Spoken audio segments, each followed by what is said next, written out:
समझ नहीं आ रहा अपने सैलरी इंक्रीमेंट का क्या करूं। बेटा इतना क्या सोच रहा है? अपने म्यूचुअल फंड्स के एसआईपी का टॉप अप करा ले। This is the right time. क्या समझ में नहीं आया? बेटा इतना क्या सोच रहा है? अपने म्यूचुअल फंड्स का एसआईपी टॉपअप करा ले। This is the right time. अब समझा।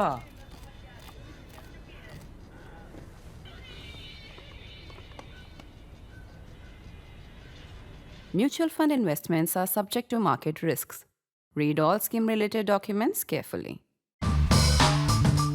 If you're watching the news cycle today, you might have noticed, particularly if you're watching your news TV channels, it would look like the biggest story in the country is something that some podcaster said. Obviously, it's something that nobody can approve of. There is an FIR filed, etc., etc. So that looks like the biggest story. There are debates being set up on TV channels about that. Interesting story. However, is it the most important story? So the most important stories sometimes are not really stories that are guaranteed virality, right? And that's why in our country, issues of really great or grave national interest get missed. For example, Manipur. So this is when just yesterday, just late last evening, the Chief Minister of Manipur was made to resign. The BJP's Chief Minister, who actually should have been fired almost 2 years ago, that is in April, May of 2023, when things went out of his control in Manipur, when two largest ethnicities went for each other's throats, not with bare hands, not with swords or knives or clubs or lathis, but with automatic weapons, rocket launchers. You got to a situation where the state got divided on ethnic and linguistic grounds, more ethnic because tribal Kukis or Kuki, Mizo, Chin, Zomi tribes on one side and Meiteis on the other. Central forces, even the army who went in, basically drew a line of control and a no man's land between them. So one side was one lord, one side was the other lord. So we saw a partition and an exchange of population in India in the 21st century, well into the 21st century. All this happened just about 2 years ago. The chief minister who presided over all this got protection. There were many times when it looked like he will get fired, but he did not get fired because he had some local support. Also for the BJP, he was seen to be commanding the Meitei vote. Now Manipur is a very interesting state, and I will go into that in just a little bit. The BJP rules Manipur. It has a majority. The Congress party and sub-regional parties used to take turns there. Manipur has a history of very messy politics. So the BJP came in, they got a majority and power. For chief minister, they borrowed somebody from the Congress party. Biren Singh actually had started out as a footballer. He was a deep defender. As a good footballer, he was recruited by the BSF. Then he left the BSF and launched his own regional party, which he ultimately merged into the Congress. And then finally, the BJP took him and made him chief minister. So BJP had the sense that he has the Meitei support. Now, if you look at the demographics of Manipur, it's a very complex, fascinating also demographic. For example, if you estimate the population to be about 35-36 lakhs, because 2011 census was 28 lakhs, so 35-36 lakhs, and we will go by percentages that we saw in the 2011 census because we don't have anything else. Then Meiteis overall were about 53%. Now Meiteis would like to claim now that they become less because tribals have grown a larger number, partly because they have a higher birth rate, so the Meiteis claim, and also because of infiltration from Myanmar. That's what the Meiteis would say, and that is what the BJP government has also been saying. Nevertheless, anything between 50 to 53%. Then of the rest, about 40%, say 38 to 40% are tribals of various kinds. The biggest section of the tribes are the Kuki, Chin, Mizo tribes. Kuki, Chin, Mizo tribes, they are ethnic cousins. So they are about 8 to 9 lakhs of about 16 lakh tribals, as you would estimate if the base population was about 35, 36 lakhs. Who are the rest of the tribals? They are Nagas of various tribes. There are multiple Naga tribes. In Ukhrul, for example, they are the Tangkhuls. They are the most prominent of the Naga tribe from Manipur. They are also very powerful in the neighbouring Nagaland state. In fact, the founder and head of NSCN, which is the most credible and the most powerful of underground organizations in the Northeast, and which is still continuing its negotiations over a peace accord with the center. That founder is a Tangkhul Naga, that is Tungaling Muiwa. He is a Tangkhul. So Tangkhuls are a powerful tribe, sort of north of Manipur, and then going on, if you go on from Ukhrul district, which is the Tangkhul district, right to the north, you enter Nagaland, and a bit to the east, then you have Myanmar. So that is one large tribe. There are other Naga tribes on the other side of the state. See the state's map. It's very important to keep it in mind. That is the highway that goes through a district called Senapati. It's also a very pretty town. It goes from there into Kohima, into Nagaland. So in that district also, there are multiple Naga tribes. Maos are a large tribe there. Marams are there, and many tribes there as well. So this is a very diverse state. Of the anything between 50 to 53% Meiteis, not everybody is a Hindu. Say about 8.5% are Muslim, and they are called Meitei Pangals. Why are they called Pangals? The sense is, from multiple visits in the past when I used to travel there, people said Pangal is some kind of a modification in spoken language of Bengal, because Meiteis in the past converted to Islam under the influence of some Bengali Muslim preachers who came in. So Meiteis are predominantly Hindus. I told you they're predominantly Hindus, and a percentage of them, maybe about 8.5% or 9% of the entire population of Manipur, that is Meitei Muslims. But there is also a group among Meiteis who do not get defined classically as Hindus. Also, those on the Hindu side would say this is also Hinduism. They are Hindus by another definition. They are called Sanmahis. Sanmahis follow the original native Manipuri way of worship. That is praying to objects in nature, the sun, the moon, etc., etc.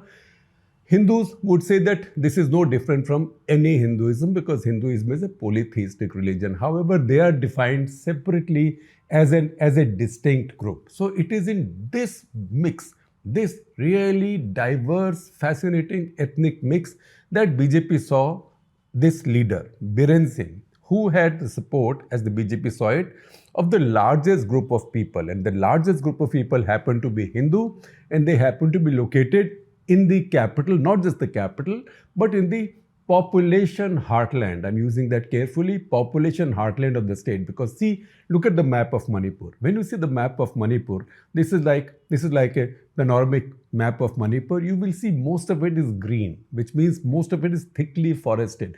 There are very few inhabited areas. Then in the middle, you see this brown gray area. That is the Imphal Valley.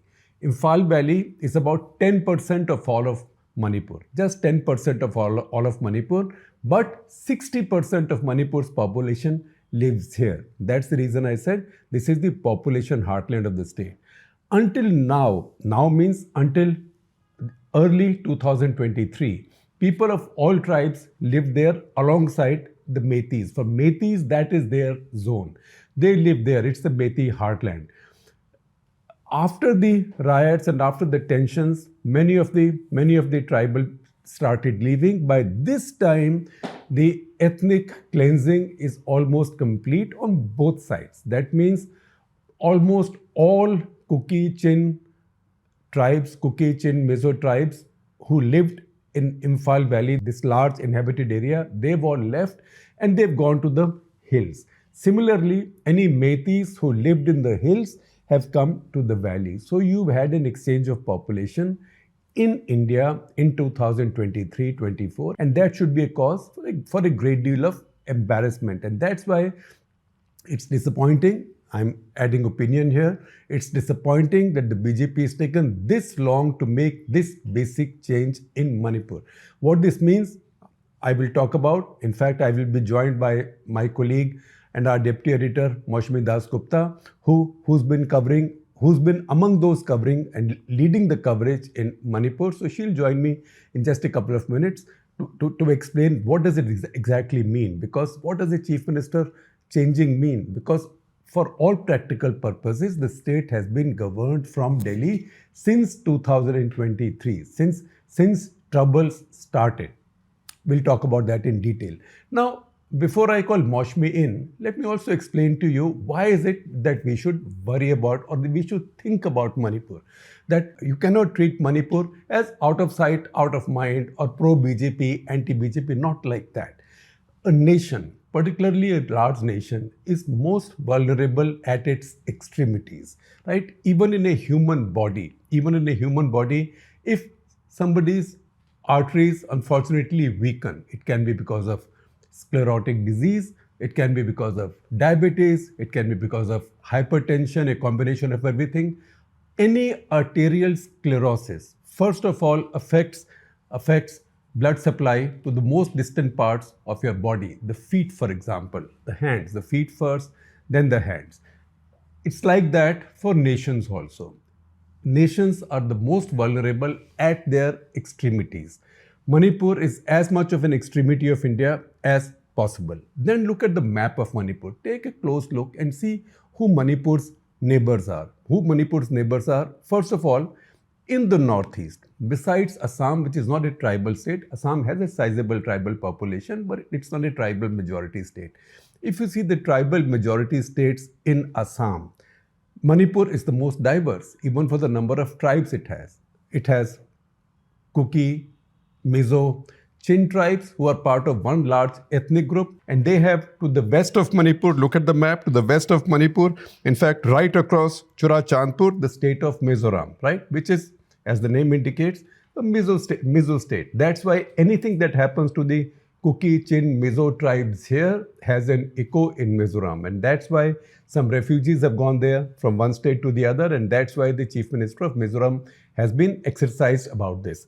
Then, if you go to the north, as I mentioned earlier, to the Ukhrul area, that is the Tangkhul Naga area, right up north, you go into Nagaland, right? And then to the east, you get into Myanmar. Between Manipur and Myanmar, there is 390 kilometers of border. It is very difficult to protect that border because it's really thickly wooded. And you know what? The other side of Myanmar has never been fully in control of Myanmarese government or the army. All of North Burma, all of these areas are insurgent zones. So for decades, in fact, for multiple decades, these have been controlled by warring tribes and warring groups. In fact, even in the days I used to cover that region, there were so many groups, it was difficult to keep track of them. You know, Kachin Independent Army, Karen National Army, Burmese Communist Party, White Flag, Burmese Communist Party, Red Flag, Shan State Army, Chin State Army, etc., etc. It's like each tribe has its own army. Now, because Burmese junta has been losing control, many of these areas are now controlled by different insurgent groups. And it's not as if insurgent groups are unified under one command fighting the military junta. So they all have their own interests. And you have a situation now where members of the Meitei groups have gone across the border to fight alongside the Burmese junta against the rebels because they happen to be Kuki. They are Myanmarese Kukis, but Indian Kukis have also joined them. So in a way, Myanmarese civil war has been joined by Indian civil warriors as well, Indian civil warriors from Manipur as well. So all of the east of Manipur is Myanmar, and then you come south. When you come south, once again you have Mizoram. So Mizoram borders Manipur from two sides, Myanmar from say 1.25 side, and in the middle towards the northwest, you have the opening into Assam, and that has traditionally been the main roadhead and also the railhead, because Jiribam, that's the place that now has a railhead. That's been the main transit point from the rest of the country into Manipur. What this does is, because everything depends on these highways, it's very easy for local populations to blockade these highways. And that's the reason you hear these stories of these highways being blocked. Now, these highways also include elements of what is called Asian Highway 1. Asian Highway 1 was a conception between the Japanese Prime Minister and the Indian Prime Minister, then Dr. Manmohan Singh. It's an idea that's been in the making for a long time, but they put some political capital behind it, and they thought they will really build into something powerful. This is a bit of an idea in the future, and we don't know when this will happen, because it begins in Tokyo, in Japan, goes through North Korea, South Korea, China, Southeast Asia, Myanmar, Bangladesh. It splits and then again unites in India, then goes into Pakistan, and then onwards into Iran, Afghanistan, and ends in Turkey, right? It is supposed to be 20,557 kilometer highway. Elements of that come into Myanmar, from Tamu in Myanmar into More in Manipur. So I'm giving you this picture to explain why Manipur is a place of such strategic and geopolitical importance, particularly at a time when Myanmar's army looks like they are losing the war. Particularly in these remote regions, they are losing the war. They are saying they will hold an election this year. Let us see what will happen and what kind of election. But that place is a mess. Once again, the Northeast. If you look at the larger picture of the Northeast, which countries does the Northeast border? There's Myanmar, which is entirely a failed state, and the rest is Bangladesh. Now, I will not say that it is a failed state, but it is a flailing state right now, and it is imperiled. It has a source of stability, which is about 170,000 strong army, which is still professional, staying in the barracks, but everybody knows it's there. It's nationalistic, but it's been more than 6 months since a street protest removed a government. There is no government now. You still have a situation where the chief executive does not call himself chief executive, but a chief advisor. All ministers call themselves advisors. And we've seen several elements of anarchy breaking out in the country. So you have to worry a great deal about what happens in Bangladesh. The Northeast nestles in that zone. One state which is failed already, Myanmar. The other state which is imperiled. Once again, I didn't say failed. And that's the reason I thought we should focus on Manipur, because it is our most diverse state. It's also our most vulnerable state, because the threat there is not from a foreign country. Where the threat is from China, Arunachal, that is very well protected. The threat in Manipur is from within, and also from civil war in Myanmar. That said, I will now call in Moushumi Das Gupta to join me. Moushumi, you've been covering Manipur closely. Even now, we published your stories. We'll share the stories with you. You will also see on your screen. What changes in Manipur now? Am I right to describe this as the third term BJP government now, the BJP's longest lasting political crisis? Yeah, in a way, yes, because it's been close to 2 years now. I mean, since the ethnic conflict started in Manipur in May 2023. And even within the BJP state unit in Manipur, I mean, the BJP MLAs had in the last 1 year met the central leadership in Delhi several times, conveyed to them that, under Chief Minister Biren Singh, things are deteriorating and he needs to be removed. Even the security agencies there had given similar kind of feedback to the center, but the center had somehow allowed, Biren Singh to continue as chief minister. In fact, if you remember, sometime last year in the parliament, Union Home Minister Amit Shah had said that, Biren Singh will not be removed because he is cooperating with the security agencies, with the different agencies. So, I mean, he won't be removed. So, yeah, in a way, this is the longest, festering crisis. Yeah, festering crisis that has been going on despite, several, despite getting feedbacks from several agencies that Biren Singh has lost the confidence not only of the people but also of the party MLAs, the centre had continued with him. Yeah. And what do you think will happen now? What will change now? Even if there is president's rule, what will change now? And if there is a new chief minister or president's rule, what will be the challenges? Well, first of all, tell me, what does change now? So what changes now is that because there was so much resentment against Biren Singh, the Kuki MLAs, for instance, even the BJP Kuki MLAs had said that, Biren Singh, they don't have trust in Biren Singh, and they had boycotted the assembly session. Manipur assembly had met twice since the violence broke out, and the 7 the Kuki MLAs, BJP Kuki MLAs had boycotted the assembly session. So first, now that Biren Singh has stepped down as CM, so now the government, the central government, if president rule is imposed, they can directly take over the control of the state and start the process to restore normalcy.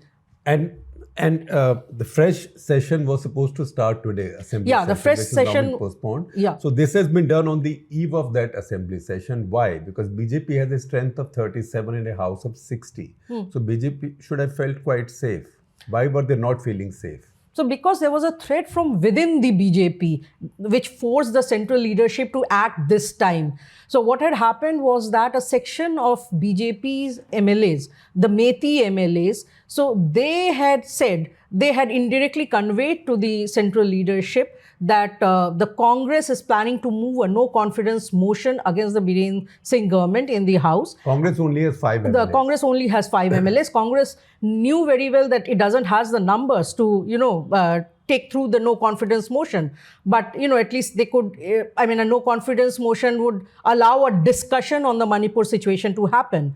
So the BJP MLAs a section of the BJP MLAs had conveyed to the central leadership that they are going to support the no-confidence motion. And if that happened, that would have been a big embarrassment for the BJP, also coming just days after their Delhi victory. So, is it that some Meiteis MLAs had conveyed to the centre, or was there a real threat that they may vote against their own government? So there was a real threat because this was not the first time. Last October, 19 BJP MLAs, Meiteis MLAs, and which included the Manipur Assembly Speaker, they had written a letter to the Prime Minister and they had demanded that Biren Singh should be removed. It was an open rebellion, and that happened for the first time. And since then, this dissent has been simmering. So 19 Meiteis MLAs had written this letter, right? What about the rest of the BJP MLAs? Were they with Biren Singh, or they had also broken away? So of the 37 MLAs who were with BJP, so 7 are Kuki MLAs who had in May 2023 only openly said that they don't have trust in Biren Singh and he needs to be removed. And they had in fact boycotted the assembly session also. These are all BJP Kuki MLAs. So 7 are already not with Biren. And then you have 19 MLAs who have rebelled. That is 26 out of 37. Yeah, 26 out of 37. And and within those 19 MLAs also, even if 1 or 2 support Biren Singh, but he didn't have that kind of number. Then you have the Naga People's Front, which has 5 MLAs, which is a BJP ally. And then you have Conrad Sangma's NPP. So the 7 the MLAs from Conrad Sangma's party, so they had of them, they had withdrawn support to Biren Singh government, but 2 of them continued to, back him. So if we take out those numbers also, so all in all, there were just 7 to 10 MLAs who were loyal to Biren Singh. Yeah. So what changes on the ground? How is it going to be any different? Because as I look at the picture, it looks like the state has been drummed from the center because, they talked about Article 355, then somehow thought it was too embarrassing, but they did everything that is done under Article 355. They appointed their own security advisor. They appointed all top officials by themselves. By the center. They are controlling central forces from Delhi. All law and order is being controlled from Delhi. So Biren Singh would say tomorrow that I had no powers. Can he say that? Yeah. I mean, it is true because it was a proxy government which the center was running through Biren Singh. He didn't have any. The security advisor Kuldeep Singh, he was sent from the center in May 2023. DGP of police was sent from center. The chief secretary, I mean, the previous chief secretary Vineet Joshi was sent from Delhi. Then when he was recalled to the center last December, so the new chief secretary, even he was sent from the center. He was a secretary in the central government, PK Singh. So he was sent from the center. So it was basically... And the governor also now. The governor, Mr. Ajay Bhalla. So he was the home secretary under his... Long-serving home secretary under... Amit Shah. In recent times, at least. Yeah, in recent times. And it was during his term that, violence erupted in Manipur in 2023, May 2023. So in a way, the center was, Biren Singh was the chief minister, but he was kind of he was being a proxy for the center because he didn't had any powers actually. On the law and order front, it was all controlled, managed, monitored by the center. So what will happen now? You think there'll be president's rule or there'll be another chief minister? And if so, what is the situation that they walk into? And what will be their priorities? There is right now no clarity whether, the government is going to impose a president's rule or they will find a replacement for Biren Singh. But if they go for the president's rule, so that means that, the center won't be able to run a proxy government in Manipur anymore. Because so far what used to happen was for everything that went wrong in Manipur, Biren Singh was a scapegoat. But now, if a president rule is imposed, the center will have to take the onus, the center will have to take the responsibility for whatever goes right or whatever goes wrong.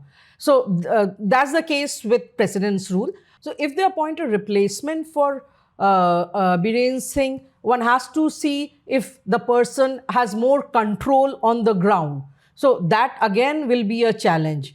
Another interesting thing is that the Kuki MLAs, they have said that, they have welcomed the removal of Biren Singh, but at the same time they are saying that they are going to support any CM if they are promised a union territory. So that's of their own. Of their own. So they want to break up this. Yeah. State. So they have already put forth their demand. So with these scenarios, it's a very complex situation, and the real challenge for the BJP starts now. Whether they impose a president's rule or whether they go with a replacement for Biren Singh. Yeah, and while the Meiteis absolutely do not want any division of the state. They want the state to remain as one. Yeah, they want the state to remain as one. Also, in the Northeast, once you accept this principle, then every tribe will want a union territory of their own. And then you will have maybe 10 union territories because this will cause a domino effect. Yeah, and there will be no end to it because you have several tribes in Manipur also. So if one starts asking for a separate UT... Because the Nagas, in any case, NSCN is asking for a Naga limb. It says not just what is today's Nagaland, but also Naga territories, Naga inhabited territories and adjoining states, including in Myanmar. Right? So they will want a part of Manipur as well. These two Naga districts. So there will be no end to it. Senapati and Ukhrul. So there will be no end to it. So that's why this is not a situation which is going to be... This is not an easy job for anybody. Yeah, the center will have to tread cautiously because again a section of BJP MLAs who are against Biren Singh, they say that, BJP has the numbers in Manipur. It's Biren Singh whose support base has shrunk.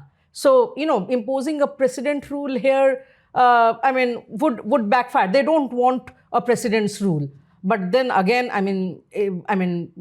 looking for a replacement for Biren Singh is not going to be easy in the prevailing circumstances. I will say something in conclusion because I have to cover my backside. I said that almost certainly the new chief minister will be a Meitei. Given this central government, you can never say because there are choices available. There are multiple tribes and Manipur has mostly had Meitei chief ministers. But it has also had tribal chief ministers sometimes. There was Mr. Risham Kishing, who's a Tangkhul Naga. So right now the Nagas are not fighting, right? So that is one large tribal group, ethnic group that's available. If you have to find a leader from there who looks like the leader is not from either among the Meiteis Meiteis or or Kuki Mizo Chin tribes.